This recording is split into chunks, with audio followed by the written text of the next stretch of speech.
आप हम पढ़ रहे हैं कक्षा 11 भूगोल, जिसमें हम पढ़ रहे हैं भारत का भौतिक पर्यावरण और उसमें हम पढ़ रहे हैं भारत के प्राकृतिक प्रदेश चैप्टर नंबर 2 संरचना तथा भू-आकृति विज्ञान के अंतर्गत।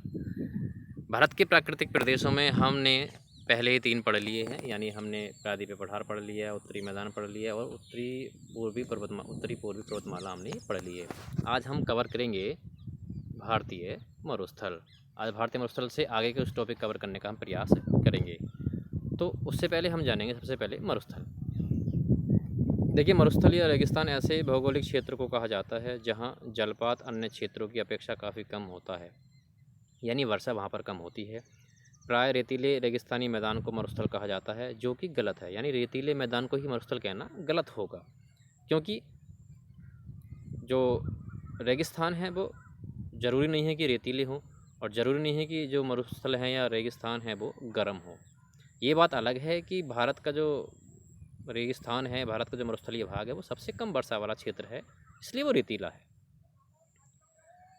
मरुस्थल ठंडे भी होते हैं, मरुस्थल गर्म भी होते हैं। तो यहाँ पर ठंडे मरुस्थल का एक उदाहरण भी दिया गया है, जैसे अंटार्कटिक महाद्वीप में है, जो कि बर्फ़ से ढका हुआ प्रदेश है। आप जानते हैं अंटार्कटिक महाद्वीप पूरा बर्फ़ से ढका रहता है। विश्व का सबसे बड़ा मरुस्थल है, इसको हम विश्व का सबसे बड़ा ठंडा मरुस्थल के नाम से जानते हैं।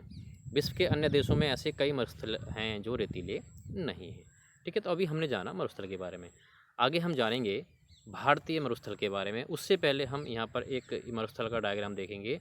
मैंने यहाँ पर जो डायग्राम फिक्स किया है ये हालांकि एक रेतीला भाग है, जबकि हम पढ़ चुके हैं कि मरुस्थल ठंडा भी होता है, मरुस्थल गर्म भी होता है, मरुस्थल रेतीला भी होता है और मरुस्थल बर्फीला भी हो सकता है। तो यहाँ अगर मैं साइड में बर्फीला एक क्षेत्र लगा दूँ और उसे मरुस्थल का नाम दूँ तो ये कहना अतिशयोक्ति नहीं होगा। ठीक है, यानी तो आप समझ गए होंगे कि मरुस्थल 2 प्रकार के होते हैं। अब हम बात करते हैं भारतीय मरुस्थल के बारे में, तो इसका थोड़ा सा वर्णन यहाँ करेंगे। भारतीय मरुस्थल का परिचय हम जानेंगे। तो देखिए, विशाल भारतीय मरुस्थल अरावली पहाड़ियों से उत्तर पूर्व में स्थित है। यह एक ऊबड़ खाबड़ भूतल है जिस पर बहुत से रेतीले टीले और बरखान पाए जाते हैं। तो यहाँ बात की जा रही है बरखान की। तो बरखान होता है रेत में हवा के प्रभाव से कुछ छोटे मोटे टिब्बे टाइप से बन जाते हैं, उसे हम बरखान कहते हैं। और टीले आप समझ जाते हैं, रेत के जो ढेर होते हैं उन्हें हम रेतीले टीले कहते हैं। यहाँ पर वार्षिक वर्षा 150 मीटर से कम होती है और परिणाम स्वरूप यह एक शुष्क और वनस्पति रहित क्षेत्र हो जाता है। तो जो भारतीय मरुस्थल है उसकी विशेषता बताई जा रही है। जो भारतीय मरुस्थल है, आपने पहले ही पढ़ा है कि वो शुष्क है। तो शुष्क क्यों है? क्योंकि यहाँ वर्षा नहीं होती है। वर्षा कितनी होती है? पूरे वर्ष में केवल 150 मिलीमीटर, यानी ना के बराबर वर्षा होती है, और जिस कारण यहाँ वनस्पति नहीं होती। आप जानते हैं वनस्पति क्यों नहीं होती? क्योंकि वनस्पति होने के लिए पानी का होना आवश्यक होता है, और इसलिए ये क्षेत्र क्या है? शुष्क बन जाता है। इन्हीं स्थलाकृतिक गुणों के कारण इसे मरुस्थली के नाम से जाना जाता है। यद्यपि इस क्षेत्र की भूगर्भिक चट्टान संरचना प्रायद्वीपीय पठार का विस्तार है। अत्यंत शुष्क दशाओं के कारण इसकी धरातलीय आकृतियाँ स्थानांतरित रेतीले टीले, छत्रक चट्टानें और मरुद्यान हैं।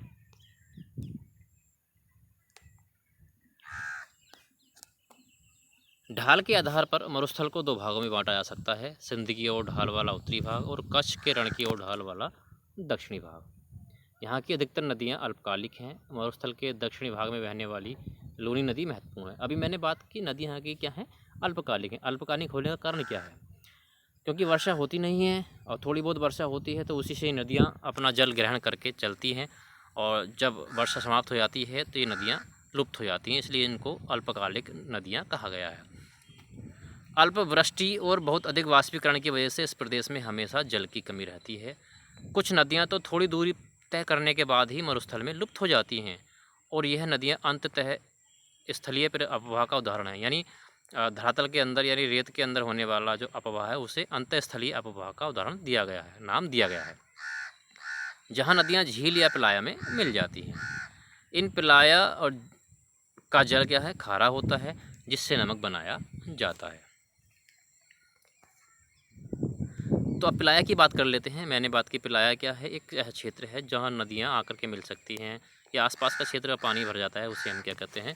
पिलाया कह रहे हैं। ठीक है, ये पिलाया है एक क्षेत्र में मरुस्थलीय क्षेत्र में पाई जाने वाली एक जल राशि है। अब हम बात करते हैं तटीय मैदान की। तो देखिए, आप जानते हैं भारत के तीन ओर समुद्र है। समुद्र के किनारे वाले भागों को ही क्या कहते हैं हम? तटीय मैदान कहते हैं, यानी समुद्र के किनारे वाले भागों को तटीय मैदान के नाम से जाना जाता है। आप जानते हैं कि भारत की तटरेखा काफ़ी लंबी है, बहुत लंबी है। स्थिति और सक्रिय भू आकृतिक प्रक्रियाओं के आधार पर तटीय मैदान को दो भागों में बांटा जा सकता है। सबसे पहला है हमारा पश्चिमी तटीय मैदान, दूसरा है पूर्वी तटीय मैदान। उससे पहले हम तटीय मैदान क्या होते हैं इसके बारे में थोड़ा सा हाईलाइट्स करेंगे। देखिए, आप देख रहे हैं जो नीले रंग में है हमारा ये सागर है। यहाँ पर हम बात करते हैं तो अरब सागर आता है। यहाँ पे आप जानते हैं तो बंगाल की खाड़ी आती है, और नीचे आप जानते हैं तो यहाँ पर क्या आता है? हिंद महासागर आता है। ठीक है, तो ये हमारा भारत के तीनों ओर से लगभग जल राशि से घिरा है। तो ये हमारे जो किनारे वाले भाग हैं, यानी समुद्र के किनारे वाले भाग जिसे हम कह रहे हैं, यही भाग हमारे क्या कहलाते हैं? तटीय मैदान कहलाते हैं। और इन्हीं में हमारे दोनों तटीय मैदान सम्मिलित हैं, जिनके बारे में हमने बात की थी, पश्चिमी तटीय मैदान और पूर्वी तटीय मैदान। तो आइए सबके बारे में एक एक करके जानते हैं। सबसे पहला है पश्चिमी तटीय मैदान। पश्चिमी तटीय मैदान भारत के पश्चिमी तट और पश्चिमी घाट पहाड़ियों के बीच 50 किलोमीटर चौड़ाई की एक तटीय मैदान की पट्टी है, जो तापी नदी के दक्षिण से शुरू होती है। यह मैदान पश्चिमी घाट और अरब सागर के बीच स्थित है। यह मैदान उत्तर में गुजरात से शुरू होता है और दक्षिण में केरल में समाप्त होता है। पश्चिमी तटीय मैदान जलमग्न तटीय मैदान के उदाहरण हैं।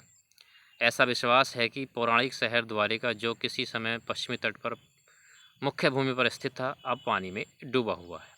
जलमग्न होने के कारण पश्चिमी तटीय मैदान एक संकीर्ण पट्टी मात्र है और पत्तनों एवं बंदरगाह के विकास के लिए प्राकृतिक परिस्थितियां प्रदान करता है। यहाँ पर स्थित प्राकृतिक बंदरगाहों में कांदला, मझगांव, मारमागोवा, बेंगलुरु, कोचीन आदि सम्मिलित हैं। तो थोड़ा सा मैं हाईलाइट्स यहाँ करूँगा एग्जाम के पॉइंट ऑफ व्यू से, आप इनको थोड़ा एक बार हाईलाइट कर लीजिएगा। ये हमारे प्राकृतिक बंदरगाह हैं, कौन से? पश्चिमी तट के। तो कभी कभी क्वेश्चन आ जाता है कि पश्चिमी तट के 2 बंदरगाहों के नाम दीजिए या 3 बंदरगाहों के नाम दीजिए, तो ये उसके आंसर में आएंगे। ठीक है, अब हम बात करेंगे इसके आगे का। उत्तर में गुजरात तट से दक्षिण में केरल तक फैले पश्चिमी तटीय मैदान को निम्नलिखित भागों में विभाजित किया जा सकता है। गुजरात का कच्छ और काठियावाड़ तट, महाराष्ट्र का कोंकण तट और गोवा तट, कर्नाटक तथा केरल के क्रमशः मालाबार तट। पश्चिमी तटीय मैदान मध्य में संकीर्ण है, परंतु उत्तर और दक्षिण में चौड़े होते जाते हैं। इस तटीय मैदान में बहने वाली नदियां डेल्टा नहीं बनाती हैं। तो केवल ध्यान हाईलाइट रखना है कि कौन से मैदान में बहने वाली नदियां डेल्टा नहीं बनाती हैं। मालाबार तट की विशेष स्थलाकृति कयाल है। कयाल के बारे में कभी पूछा जाता है कि कयाल क्या है, तो क्या है? एक स्थलाकृति है जिसे मछली पकड़ने और अंतःस्थलीय नौकायन के लिए प्रयोग में लाया जाता है और पर्यटकों के लिए भी आकर्षण का केंद्र ये होती है। तो एग्ज़ाम के पॉइंट ऑफ व्यू से भी इसको आप हाईलाइट कर लीजिए, कयाल है, तो यहाँ से आप ध्यान कर सकते हैं, ये हाईलाइट्स रहेगा आपका। ठीक, अब हम बात करेंगे पूर्वी तटीय मैदान की। पूर्वी तटीय मैदान पश्चिम तट की तुलना में चौड़ा है और उभरे हुए तट का उदाहरण है। पूर्व की ओर बहने वाली और बंगाल की खाड़ी में गिरने वाली नदियाँ यहाँ लंबे चौड़े डेल्टा बनाती हैं। तो यहाँ पर देखो, पूर्वी तट के मैदान की नदियाँ हैं वो डेल्टा बनाती हैं, और पश्चिमी तट के मैदान की जो नदियाँ हैं हमने पीछे पढ़ा वो डेल्टा नहीं बनाती हैं। इसमें महानदी, गोदावरी, कृष्णा और कावेरी का डेल्टा भी शामिल है। उभरा हुआ तट होने के कारण यहाँ पत्तन और पोताश्रय कम है।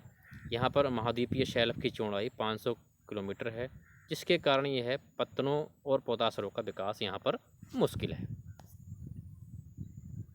अब हम बात करते हैं द्वीप समूह की। तो उससे पहले आपको मैं बता दूं, जो हमने अभी अरब सागर वाले क्षेत्र की बात की थी तो वो हमारा पश्चिमी तटीय मैदान कहलाता है, और जब हमने बंगाल की खाड़ी वाली बात की थी वो हमारा पूर्वी तटीय मैदान कहलाता है। अब हम बात करते हैं द्वीप समूह की। तो भारत में 2 प्रमुख द्वीप समूह हैं, एक बंगाल की खाड़ी में और दूसरा अरब सागर में। बंगाल की खाड़ी के द्वीप समूह में लगभग 572 द्वीप हैं। यह द्वीप 6 डिग्री उत्तर से 14 डिग्री उत्तर और 92 डिग्री पूर्व से 94 डिग्री पूर्व के बीच स्थित है। तो मैं 6 डिग्री या 14 डिग्री की बात कर रहा हूँ तो ये अक्षांश को प्रदर्शित करेंगे, और जो 92 डिग्री पूर्व से और 94 डिग्री पूर्व की बात कर रहा हूँ ये देशांतर को प्रदर्शित करते हैं। और ये हमारा जो बंगाल की खाड़ी में द्वीप समूह है उसको क्या कहते हैं? हम अंडमान निकोबार द्वीप समूह कहते हैं। ऋषि द्वीप समूह और लवरिंथ द्वीप यहाँ के 2 प्रमुख द्वीप समूह हैं। बंगाल की खाड़ी के द्वीपों को 2 श्रेणियों में बांटा जा सकता है, यानी उत्तर में अंडमान और दक्षिण में निकोबार। दोनों को मिला के हमारा कहलाता है अंडमान निकोबार द्वीप समूह। यह द्वीप समुद्र में जलमग्न पर्वतों का हिस्सा है। कुछ छोटे द्वीपों की उत्पत्ति ज्वालामुखी से भी हुई है। बैरन आइलैंड नामक भारत का एकमात्र जीवंत ज्वालामुखी भी निकोबार द्वीप समूह में है। तो कभी कभी क्वेश्चन आता है जीवंत ज्वालामुखी को कहते हैं हम सक्रिय ज्वालामुखी। ठीक है, तो हाईलाइट्स रखेंगे। यह द्वीप असंगठित कंकड़, पत्थर और गोलासमों का बना हुआ है। पश्चिमी तट के साथ कुछ प्रवाल निक्षेप तथा खूबसूरत पुलिन हैं। यहाँ स्थित द्वीपों पर संवहनीय वर्षा होती है और भूमध्य प्रकार की वनस्पति उगती है। अरब सागर के द्वीपों में लक्षद्वीप और मिनिकॉय शामिल हैं। यह द्वीप 80 डिग्री उत्तर से 12 डिग्री उत्तर और 71 डिग्री पूर्व से 74 डिग्री पूर्व के मध्य बीच बिखरे हुए हैं। यह केरल तट से 280 किलोमीटर से 480 किलोमीटर दूर स्थित है। पूरा द्वीप समूह प्रभाव निश्चित से बना है।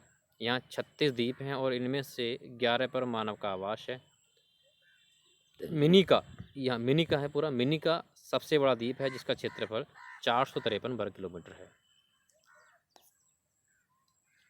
तो हम पहले बात कर लेते हैं द्वीप समूहों की। देखिए एक बार हाईलाइट कर लेंगे। ये जो हमारा है देखो लिख रहा है ये इतना क्षेत्र पूरा अंडमान, ये लिख रहा है यहाँ तक पूरा हमारा अंडमान निकोबार द्वीप समूह है। और यहाँ पे जो हम बात करते हैं लक्षद्वीप, ये इसके साथ साथ अन्य और द्वीप हैं, ये हमारा द्वीप समूह है। ठीक है, तो हमारी एक अरेबियन सी में हो गया हमारा, एक बंगाल की खाड़ी में हो गया। ठीक है, अब कुछ प्रश्न हम करेंगे यहाँ पर। इन प्रश्नों के आंसर आप लिख सकते हैं, आंसर लिखे हुए हैं, लेकिन आगे कुछ क्वेश्चन ऐसे मिलेंगे जिनके आंसर आपको खुद वीडियो को देख करके यूज करके लिखने होंगे, क्योंकि उनके आंसर काफ़ी लंबे हो सकते हैं, इसलिए थोड़ा समय के अभाव में मैं लिख नहीं पाया। तो उसके आंसर आप खुद लिखने का प्रयास करें। जितना बार बार देखेंगे तो आपको अभ्यास होगा और इससे आप ठीक से समझ भी पाएंगे। तो यहाँ पर 6 क्वेश्चन हैं, इनके आंसर आप देख चुके हैं। स्क्रीनशॉट ले लीजिए, स्क्रीनशॉट लेकर के आपके स्क्रीन पे शॉट हो जाएगा, सेव हो जाएगा। और इसके साथ साथ हमारा आता है ये कुछ क्वेश्चन और जो आप खुद से करेंगे। ठीक है, ये कुछ क्वेश्चन हैं कुछ, ये आप खुद से करेंगे, स्क्रीनशॉट ले लीजिए। ठीक है, तो यहाँ ये हमारा चैप्टर लगभग पूरा हुआ। कुछ टॉपिक और इसमें आप अपनी तरफ से क्वेश्चन बना करके लिख सकते हैं, टॉपिकों के आंसर बना करके लिख सकते हैं। ठीक है, तो ये चैप्टर हमारा कंप्लीट हुआ। अगले वीडियो में अगले चैप्टर के साथ हम फिर उपस्थित होंगे। तब तक के लिए जय हिंद, जय भारत। अगर वीडियो अच्छी लगी हो तो लाइक ज़रूर करें और शेयर करें।